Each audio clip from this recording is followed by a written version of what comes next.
Dito sa mundo, ito talaga yung totoo, yung realidad na dapat alam mo at ng lahat ng tao. Naparito kang hubad, aalis kang nakahubad. Dumating kang nangihina, lilisan kang mahina. Iniluwal kang walang salapi at mga bagay, maglalaho kang walang salapi at mga bagay. Ang una mong paligo, may naghugas sa iyo.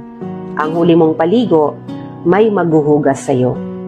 Ito ang buhay, kaya bakit labis ang mali siya, ang inggit, ang pagkamuhi, ang galit at pagkamakasarili. Maging mabait sa lahat at gumawa ng kabutihan. May hangganan ng oras natin sa mundo.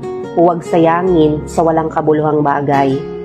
Manalangin at higit sa lahat, huwag na huwag nating sasambahin ng pera. Dahil kahit anong dami ng pera mo o ng ari-arian mo, kapag binawi ng Diyos ang buhay mo, iiwan mo rin yan at hindi mo madadala sa iyong pupuntahan.